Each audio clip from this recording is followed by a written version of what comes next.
the west side of Chicago, the early days, guys could really play. Take us back home, so to speak. Well, growing up in Chicago housing projects, that's where I was born and raised. You had to be tough, and playing street basketball was my first taste of it, right? And getting knocked down, concrete doesn't talk back. We know that. So we was taught that at an early age and growing up in Chicago, and I was taught that, So that's why to this day I tell my kids that referees and whoever's in the stands, you don't pay no attention to them because they're not going to change their calls. So you got to be tough. You got to be mentally tough. So Chicago gave me that mental toughness that you need to play the game of basketball. City championships are harder to come by than state titles. Talk a little bit about the city championship and then take us downstate. Yeah, back in 1986 was our first time actually competing in the city championship game at Martin Luther King High School in Chicago. It was tough. Man, it was tough. The road was tough to get there. You had to play against a lot of public schools, Chicago public schools, to get to the city championship.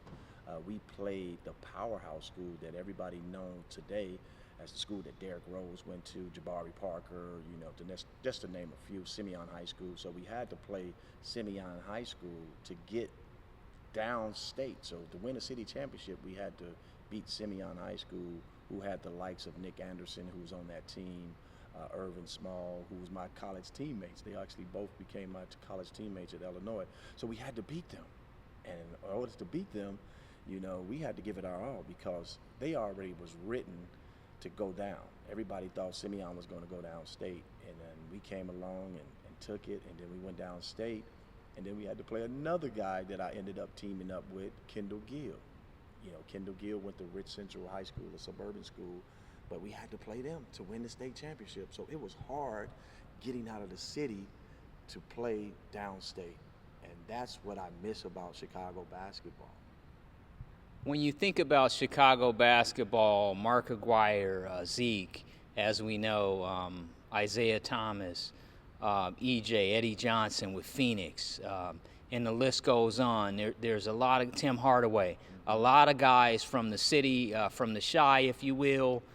Take us back to give us a listing of some of those great players. Oh, you named a couple of them right there. Mark Aguirre, Sonny Parker, Ricky Green. These are guys that we all looked up to. Mark Aguirre, Hershey Hawkins, J.J. Anderson. J.J. Anderson was probably one of the guys that everybody thought should have been in the league. And just hearing his story, because I heard his story before, that they wasn't paying enough money at the time. And that's one reason why he didn't go to the NBA. He made more money overseas, But J.J. Anderson, then you go to the younger generations, your Jabari Parkers or your Derrick Roses and Cassie Russells. I mean, it's so many great George Wilson. There's so many great basketball players that came out of the city of Chicago that we would need a whole 5-6 days to talk about all the great basketball players that came out of Chicago.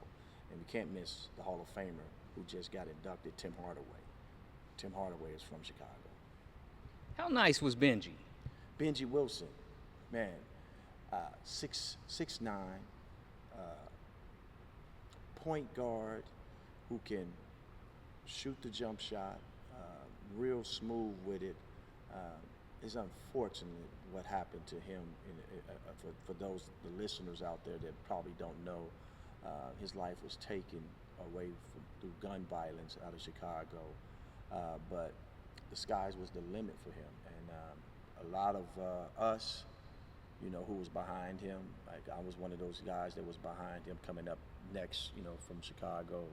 He was the #1 high school player in the country in 84-85 season, and it was just unfortunate, man. His life was taken that we didn't get an opportunity to see Ben Wilson take his level of basketball knowledge to the different levels, college and possibly the NBA.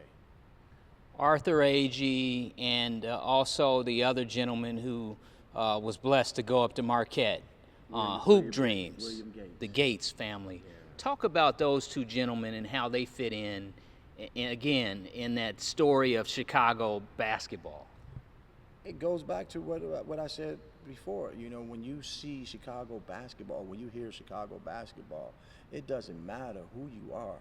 Everybody wants to play the game of basketball in Chicago. And Arthur Agee and William Gates was one of those guys. And somebody wanted to do a story on them and follow them around throughout their high school career and made that movie Hoop Dreams out of it. And just to see the struggles, because both of those guys grew up on the west side of Chicago where it's really, really tough and grimy. And for them to get that documentary out and be one of the best docuseries out, it's remarkable to see that. And Arthur Agee, he came after me, and I just want to say he's doing a lot of positive things in Chicago right now. He's giving back to the community. He's still keeping Hoop Dream alive, and it's just beautiful, man, to see young guys still giving back to the inner city of Chicago. Mr. Basketball, it's not for everyone, and most people will never be remembered as Mr. Basketball. That's you for a lifetime. What does that mean to you? That means everything. I mean, to have that stamp, to solidify what you did in the state of Illinois, to be named Mr. Basketball, you only get one a year. You know, and I was one of those guys in 1987 to get that title, and also go to my state school, the University of Illinois, after that. But yeah, to have that, I would cherish that forever. It's in stone, it's written in stone. Your legacy will continue, you know, because of that. The recruiting game, so to speak. Everybody wanted you in the country. Take us back through that roller coaster and what that was like, where you have, you're getting letters, shoe boxes filled with letters. Everybody wants you. There's camps, there's teams, there's coaches, and they all want you to put on their jersey. Take us back to that experience.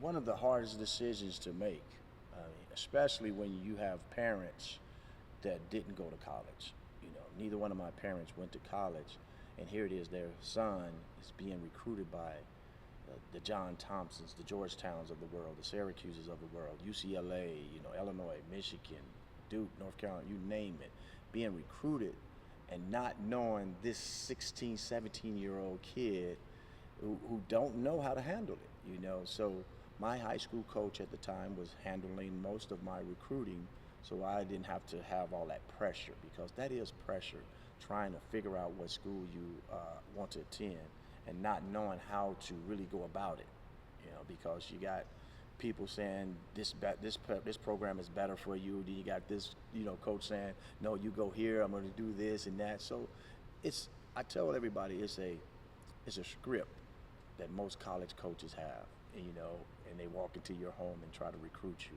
You have to see and believe and try to trust if that's the right fit for you. You never know until you get there, but 9 times out of 10, it's a script that these colleges are telling you. Why Illinois? Why downstate? Was it because it was in your backyard and you got a taste of it during the state championships? Why Illinois, Fighting Illini?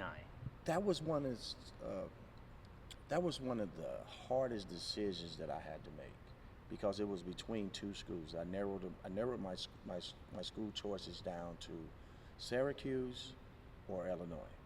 I knew one way or another I was going to be in an orange uniform. Right? So Nick Anderson, I played against him, Kendall Gill, they were already there. So it wasn't that much of a hard sell, but then again, I had my big bro, Derek Coleman in Syracuse, who I had a good relationship. He hosted me. He was the one that showed me Syracuse when I visited. So it was a hard decision, because I didn't want to let Derek Coleman down either. I trusted him, and he, I mean, you saw what he did in college. He was a beast, but then you see that 89 team, what we ended up doing at Illinois too. So it turned out to be a good thing for me to, you know, stay home and choose to go to the University of Illinois. National Basketball Association, only the best of the best and the top elite players are drafted and selected and can stick, so to speak, to a roster. The phone rings, it's the Denver Nuggets, Mile High, McNichols Arena. Take us into Denver and being drafted and putting on that jersey with the skyline and the Rocky Mountains across your chest. Beautiful, beautiful. And then also, like, I always go back to growing up in Chicago and not understanding that you rather have an opportunity to leave the city. You know, you getting drafted and being prepared and understanding that it's going to take some time for you to learn the game, the NBA game. Even though I was playing amongst a lot of those guys, the Mark Aguirres in the summer leagues and whatnot, it's still different once you get there. You know, the atmosphere is different. You know, like you said, you know, the altitude. You know, going to Denver and can't hardly breathe. You know, when you're running and you got to do all this, you know, things to prepare yourself for the season. It was hard. For me to adjust, and then not understanding the game. You know, you had some veterans, but they didn't really teach you the game, because here it is, this young, you know, high school phenom is coming, and he may be coming to take my job, my spot. You know, so some of the old guys were like, "I'm not trying to show you the ropes, young fella," but then you had some guys that did. You know, like the old school saying was, "You come early, you stay late to practice." I didn't get that until I was on my way out of the league, you know. So I try to give advice to a lot of youngsters to continue to develop your craft and never ever settle. And that was one of my biggest things. I settled and stopped working hard. When I made it to the network and I walked in, I saw Fred Hickman over there, and I looked at his body of work, CNN, ESPN, Yankee Yes Network, and all his accomplishments. And it really humbled me. When you walked in and you see Alex English and you see the McNichols Arena and you're a part of that Nuggets family, what went through your mind? Well, actually, just wanted to get an opportunity to see him. You know, you just named a couple of the guys, but talking to Fat Levers and Dan Issel, Kiki Vandeweghe, those guys, you know, came before me. Even the great David Thompson, you know, he used to come back to some games at McNichols Arena, and seeing them, it's like, this is what you guys did before we got there, you know, and understanding that this arena was here before us, you know, before me, you know. So you want to make them proud. You want to go out there and do the things that, watching Alex English do his thing, you know, as one of the best small forwards to ever play the game. And it was exciting for me because Doug Moe's the one that drafted me. Doug Moe, everybody knows about Doug Moe. Doug Moe was a run and gun type of coach. He wanted you to get up and down the court, and that fit my style. But it was unfortunate that I never got a chance to actually play for him. He drafted me, but they fired him before the season, you know, started. So I knew that Denver was a great place for me. It was a perfect fit for me. I just wish I would have took care of the things that I needed to take care of so I could have stayed there. Detroit basketball, Detroit Pistons. Isaiah Thomas, your guy from Chicago. Take us into Motown, if you will, and take us into the Detroit Pistons. Different organization, ran professionally because of what they accomplished, you know, because I came in, I got traded to Detroit in 93-94 season. So they had just, you know, came out of a couple of, you know, 2 or 3 years before that, some back-to-back championships, you know. And just hearing Isaiah Thomas talk and the way him and Joe Dumars, and I didn't play with all of the guys, so the 3 guys that were still there was Joe Dumars, Bill Laimbeer, and Isaiah Thomas. Those guys were still there. Just to see what a championship mind, how they thought the game, how they played the game, was enough for me to understand what it takes to stay, you know. And I learned a lot from Isaiah Thomas. Still to this day, he's probably one of the best, you know, Detroit Pistons to ever put on a uniform. I worked at Fox 23 up in Albany, New York, and the CBA had a franchise there, the Albany Patroons. Mm-hmm. And when I walked into the Armory, all of the banners and all of the memorabilia, and I could feel the history of it. I was just too late to the party. But take us into the CBA and what that was like, because a lot of good players played in the CBA. There was no G League or D League, and a lot of guys, rosters were only 12 deep in those days. Take us into the CBA. Yeah, the Continental Basketball Association. It was what you see now, the G League and the Development League, but back then it was, a few, not a lot of teams that had CBA teams, but it was a struggle because if you wasn't ready to play, it was somebody that they were bringing in that was going to take your spot and get it done. You wasn't getting, a lot of people wasn't getting called up as much, but it was a grind. It was a big time grind that if you wasn't mentally prepared, because you stand at not hotels, you stand at some motel type places, because it wasn't financed by a lot of money. So you made probably the most, I think guys were making probably $28,000 to $30,000, for the year back then, and then you had roommates and you had the housing, and then you're eating at truck stops. It was different, man. So if you was in the NBA and then you had to go back down there, you basically saying, I'm not trying to stay here. So you gonna work your butt off and try to get out of there. But most of the time, most of the kids didn't get it. They ended up quitting. The CBA actually brought them down, and I think that's why Isaiah had those ideas that he had when he took over the CBA, to say, they need to make more money so these guys can make a living, to understand that, man, I gotta feed myself too. $30,000 back then, wasn't a whole lot of money, and now you're seeing guys making $500,000 on two-way contracts in the G League, and it was all because of Isaiah Thomas. Eurobasket, overseas, so to speak, opportunities to play the game you love, make a living, and really get out and expand and see the world. 2 Americans on a roster, different food, different culture, different language. What was it like to play abroad? It was different, definitely different for me, because I was used to playing in the NBA. So now when you go, back overseas to play basketball, it's some money. The money is good. I'm not gonna knock that, but the coaching is different. It's kind of like you got to take a back seat, because you got to dummy your game back down to like high school, because that's what they like to teach. The fundamentals and this and that, and you doing all this, and I'm like, I did this in high school, but they're doing it, with their professional teams. So that was kind of different for me.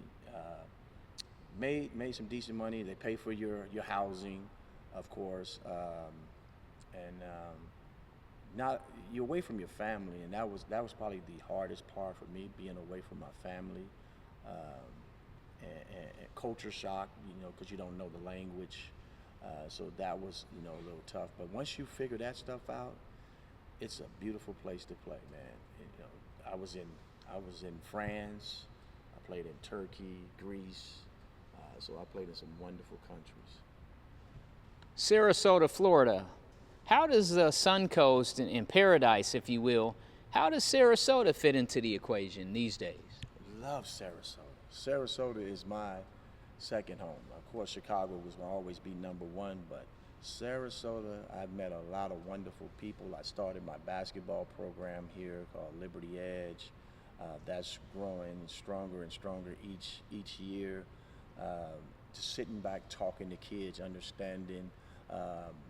They ask questions, what it's going to take for them to get to the higher levels. So that's what I started, and I love Sarasota. I met great people. I ran into you. I met you at a signing of a college football player who was local here, and here he is today. Now you're interviewing me to talk about my life and what I bring and what I'm up to, and so Sarasota is my second home, and it's going to always be my second home. Take us into Liberty Edge and what that looks like and why that's important for the next generation to learn the game. Well, when I sat down and me and my wife thought about what name to come up with, I definitely wanted to put Liberty in it. And then she came up with the edge part. She's like, you got to give them the edge, you know. So you got to help prepare them with what's to come. And so I started, you know, that program with maybe 3 or 4 kids at the time. And now we've grown to, you know, hundreds of kids in the program. So I wanted to start it because, for one, I wanted to give back and share my knowledge of what I've been through in life, on and off the court. So basketball was a way for me to get out of the inner city of Chicago, but most of these kids that I touch, they don't need that. So I asked them, what is your why? What are you playing basketball for? A lot of people don't know. Some people say, I just love doing it. But me, I knew I wanted to get out of the hood. I wanted to get out of that neighborhood. I didn't want to come back to that neighborhood. So I'm trying to teach these kids of whatever you do in life, whatever you choose to do in life, you have to work your butt off.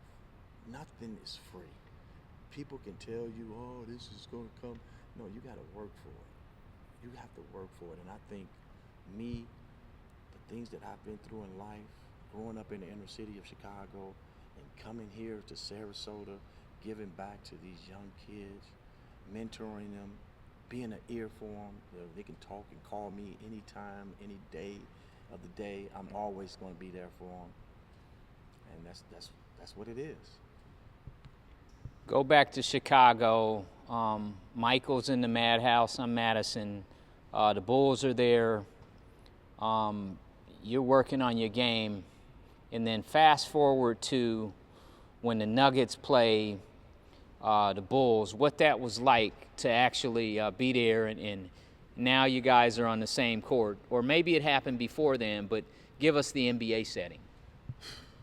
Michael Jordan, Scottie Pippen, guys that I used to watch on television, you know, and now it's my time to lace it up. Like you said, the Madhouse on Madison, Chicago, family, friends coming to the game, not knowing how I'm gonna get them tickets because I had a big family, and I'll share this story with you. Michael Jordan, and I think he did that with every kid that was from Chicago. He made sure that he gave them extra tickets.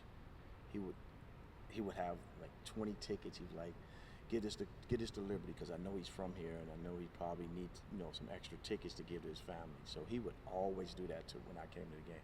But he got me, I have to say this, he got me with the famous move that palm the ball, I'm gonna fake it, and I turn my head.